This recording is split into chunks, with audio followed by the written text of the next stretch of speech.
ನಕುಲ್ ಹಾಲು ಕುಡಿತೀಯೇನೋ? ಅಮ್ಮ, ನಿನ್ ಪ್ರೀತಿ ಕಾಳಜಿ ಏನಿದ್ರು ಅಪ್ಪಂಗೆ ತೋರಿಸು, ನನಗೇನು ಬೇಡ. ಇತ್ತೀಚೆಗೆ ನೀನ್ ಏನೇ ಮಾಡಕ್ ಹೋದ್ರೂ ಭಯ ಶುರುವಾಗತ್ತೆ. ನೋಡು, ನೀನ್ ಆದಷ್ಟು ನನ್ನಿಂದ ದೂರನೇ ಇದ್ಬಿಡು. ನಕುಲ್,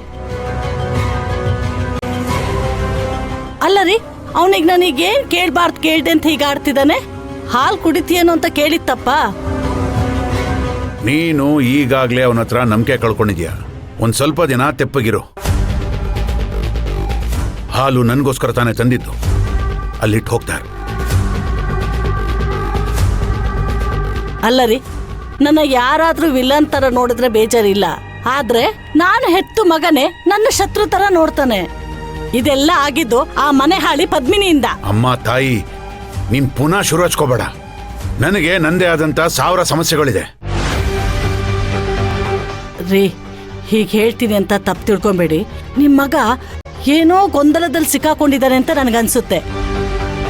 ಅಲ್ಲ ರೀ, ಅವನ್ ತನ್ನ ಪ್ರಾಬ್ಲಮ್ನ ಫ್ರೆಂಡ್ ಪ್ರಾಬ್ಲಮ್ ಅಂತ ಹೇಳ್ತಾ ಇದ್ದಾನೆ ಅಂತ ನನ್ಗೆ ಯಾಕೋ ಅನುಮಾನ. ಯಾವ್ದಕ್ಕೂ ನೀವೊಂದ್ಸಲ ವಿಚಾರಿಸಿ ನೋಡ್ರಿ. ಕೆಲ್ಸವಿಲ್ದಿರೋ ಕಾರ್ಪೆಂಟ್ರು ಅದೇನೋ ಮಾಡದ್ನಂತೆ. ಹಾಗಾಯ್ತು ನಿನ್ ಕತೆ. ಖಾಲಿ ತಲೆ ಖಾಲಿ ಕೈ ಇದ್ರೆ ಹೀಗೆ ಏನಾದ್ರೂ ಒಂದು ಯೋಚನೆ ಬರ್ತಾ ಇರುತ್ತೆ. ಮೊದಲು ನೀನು ಬ್ಯುಸಿ ಆಗೋ ಥರ ಏನಾದ್ರೂ ಒಂದು ಸ್ವಲ್ಪ ಕೆಲಸ ನೋಡು. ಆಗ ಇನ್ನೊಬ್ರ ಬಗ್ಗೆ ತಪ್ಪುಡ್ಕೋದು ತಾನಾಗೆ ಬಿಟ್ಟು ಹೋಗುತ್ತೆ. ನಿನಗೀತೀಚೆಗೆ ಅವನ್ನ ಕಂಡ್ರೆ ಆಗ್ತಿಲ್ಲ, ಅದಕ್ಕೆ ಆಗಾಗ ಹೀಗೆ ಅವನ ಬಗ್ಗೆ ಏನಾದ್ರೂ ಒಂದು ಹೇಳ್ತಾ ಇರ್ತೀಯ. ಹೋಗಿ ನೀನ್ ಕೆಲಸ ನೋಡು. ಹೋಗೋಗಿ ನಿಮ್ಮ ಹತ್ರ ಹೇಳಿದ್ನಲ್ಲ, ಏನೋ ಒಂದು ಹೇಳಿದ್ರೆ ಏನೋ ಒಂದು ಹೇಳ್ತಾರೆ.